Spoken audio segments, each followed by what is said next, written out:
What you reading, sis? The Adventures of EvoWorld. Give me that. This book looks stupid. Be careful, it's a magical book. Oh yeah? What if I do this? Run for your lives.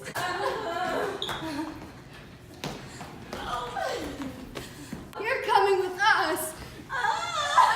Are you guys ready to go to EvoWorld? Yeah, You bet. What environments and organisms are in EvoWorld?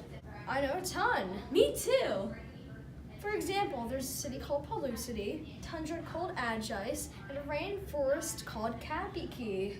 Yeah, and the most common organisms are the Glipnorp, the Rallard, and the Moncoon. Wow, that's fascinating. We should stop at the rainforest first. Yay! Whoa, what happened here? Looks like a wildfire broke out. Welcome to Kapiki Rainforest. For background information, the rainforest wasn't like any other place on EvoWorld. Hundreds of years ago, the Kapiki forest was full of luscious green trees and various unique animals. It was a fairly flat place with little hills and high ground. There was plenty of fresh water sources like rivers and lakes close by to ensure that every animal has its basic needs. The waters are very calm, so no animals are harmed by it. The temperatures are fairly hot during the day, averaging 89 to 93 degrees Fahrenheit, while at night it was chillier, averaging 67 to 71 degrees.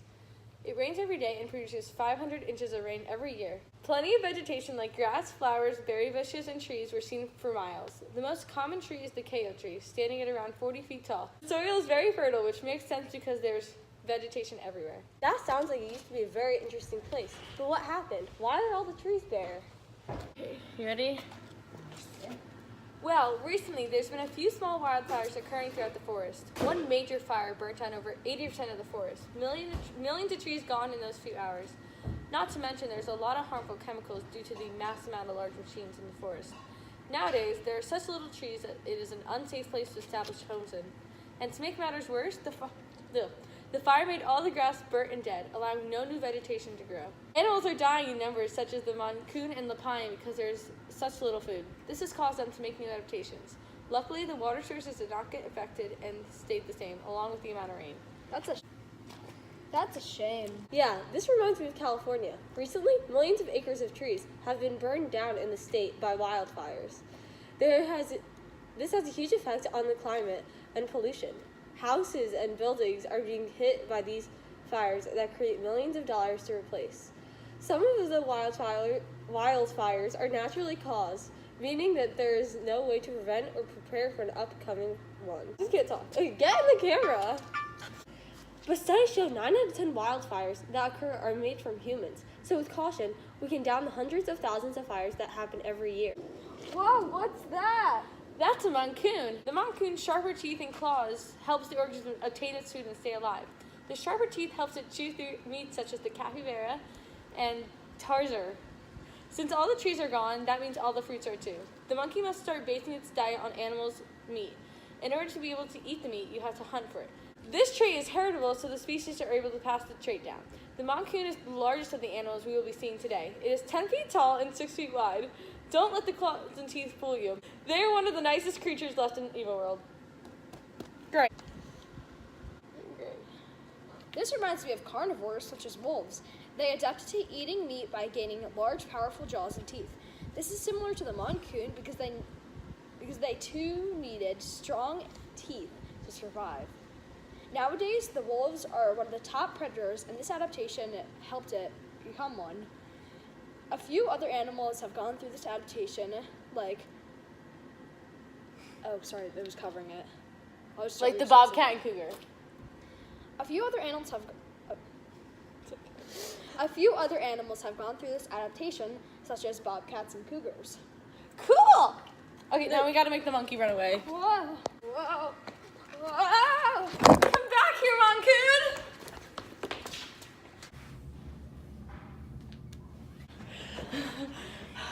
This isn't Kapiki anymore. I know where we are. This is Pelucity. Pelucity? Yeah. I can't breathe here.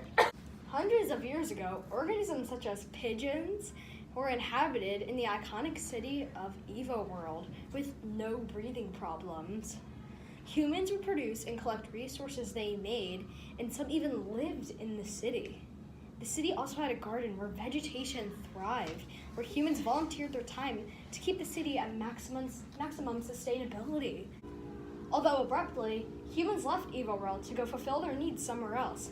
The humans left technologically advanced machines that could continue to produce the human resources that would be obtained in EvoWorld. Because there was no humans to keep the city under control, it has took a change for the worse. What could have gone wrong? It was just a city. It may have been just a city, but nothing worked as planned. The machines started releasing fuels into the air that needed adapting to, especially the organisms that were inhabited there. This led to the city's biggest problem, air pollution. It started out by just harming the air in the area, but then it gradually got worse.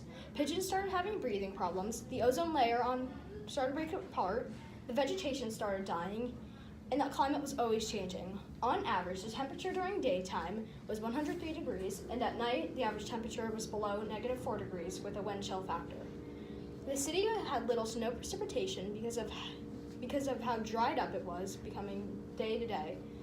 Because there was no precipitation, there was no vegetation either, leading to no food for the organisms inhabited there. Okay. That's bad. In fact, it's almost as bad as where my cousin lives, Kanpur, India. The city of Kanpur is in northern India and has an annual PM 2.5 level of 173 micrograms per cubic meter, far higher than the WHO's recommendation of no more than 10 micrograms per cubic meter. By what you explained, Palouse seems a little worse, but not by much. It seems as if both cities started as being sustainable, but ended up getting a lot worse because of human pollution. Look everyone, it's a glipnorp! A glipnorp? Okay.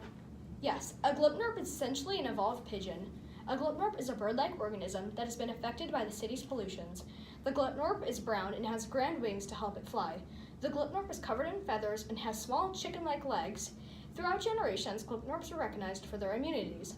Glipnorps can develop nearly any immunity that helps them thrive in their environment. The glipnorp adapted to the air pollution by developing an immunity that helps them breathe. Over time, the glipnorp has developed a third lung that contributes to how the organism breathes. The additional lung helps separate the debris from the oxygen, then later releases through body waste. A glipnorp's third lung is an adaptation because it helps the organism breathe in the city's environment, even with the air pollution. With the third lung, the organism can survive and reproduce in the environment. Over generations, the trait has become... Getting to it. Over generations, the trait has been continuously passed down to the offspring. This is a form of natural selection because the glipnorp adapted to the polluted air by forming a third lung. This is useful towards the organism because it can help itself survive and reproduce successfully with the adaptation. This trait is heritable, favorable, and functionable. The trait is able to be passed down because it is a form of natural selection and it functions properly in the environment and forms an advantage. This reminds me of a raccoon. A long time ago, the raccoon used to live in the woods and thrive there, but humans eventually built cities on top of the land where the raccoon lived. The city was nothing like the woods, so it had to adapt to it. Instead of eating berries and plants, the raccoon adapted and grew accustomed to eating trash. The glipnorp and the raccoon are similar because they're once Okay, we'll just start from there. that was pretty good. The glipnorp and the raccoon are similar because their once inhabited land was changed and they needed to adapt to it. Over time, the trait used within the two organisms were passed down to younger generations and the trait started to become more common. Yeah. Look, it's the moncoon! Get the moncoon! Go!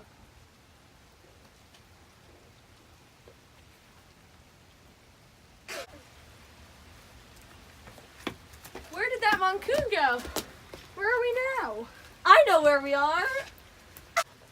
We're in Agis! Agis? Yes, the tundra in EvoWorld, Agis, was once very similar to tundras on Earth. It operated and appeared very similarly, and many of the plants and animals were the same. There was an average temperature about 0 degrees. It snowed daily and coated the land. Many animals in the land were white, with thick fur to keep them warm. The white fur was very helpful when the ground was covered with layers of bright snow. The animals could camouflage into the ground, which was great for both prey and predators. Animals could sneak up on each other while hunting, or hide in the dense coatings of snow. Animals such as the polar bear and the Arctic hare live peacefully in the tundra and thrived in their environments. All of these animals and their old characteristics were very similar to animals on Earth. Vegetation such as the bearberry and the willow have grown accustomed to the cold weather. The plant survived by developing the ability to grow under a layer of snow to carry out photosynthesis in extremely cold temperatures and by producing small leaves. These leaves help the plant retain the moisture it has stored. This does sound like a pretty cool place, but what happened? Why is there no snow? Well, the temperatures began to rise because of the increase of pollution in other environments on our planet. The city, Pelucity, The temperatures began to rise because of other environments. Well, the temperatures began to rise because of the increase of pollution in other environments on our planet. The city, Pelucity, has been destroyed because of the lack of control and care about the increasing pollution. This has affected every ecosystem in an EvoWorld because of something called the greenhouse effect. Humans destroyed the planet by changing the natural greenhouse of our atmosphere. The constant fall of snow began turning into rain, washing away all the snow left on the ground. This left animals that were used to the camouflaging with the snow easier to find. The animals inhabited of the land were in desperate need of an adaptation in order to survive. Yeah. Wow. That sounds awful, although it kind of reminds me of current day global warming or climate change on Earth. Climate change is the result of humans constantly destroying our planet by changing natural greenhouse of our atmosphere. Over the last century, the burning of fossil fuels like coal and oil has increased the concentration of atmospheric carbon dioxide. The clearing of land for agriculture, industry, and other human activities has increased concentration of greenhouse gases. If we do not change our behavior, temperatures will continue to rise and destroy our environment on Earth. Look, it's a grizzly bear! Ah! No, that is a rollard. A rollard is a new form of bear that is adapted to the rising temperatures in the tundra. The rollard is a light brown organism with very thin fur. The rollard is about the color of the ground surrounding it. It is a fairly large animal and has the same shape as other species of bears. It is about 6 feet tall and can weigh up to 900 pounds. The rollard adapted to the increasing temperatures in the tundra by gradually becoming darker in color. The rollard's darker fur is an adaptation because it helps organisms survive, therefore reproduce more and live longer. The brown fur helps the animal camouflage into its surroundings because of the melting snow. This helps the rollard hunt because their prey will not see them coming. This is a form of natural selection because there are animals with darker fur will be able to survive longer and reproduce more, making the population of rollards rise. The dark fur helps the bear survive, and the thin fur is another adaptation that has been used to help the rollard get used to its surroundings. The thin fur prevents the animal from overheating in the new climate and helps them blend in with the ground. This new type of fur is heritable, so it passes down between generations. Okay.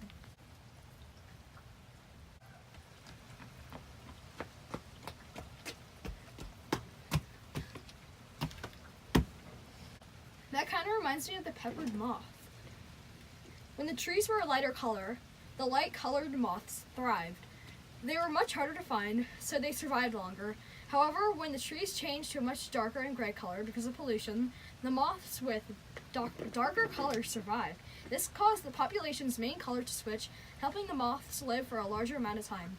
This is very similar to how the rollard adapted to its environment because all of these animals need to change colors in order to camouflage. It's the moncoon. Quickly, catch it! Gotcha!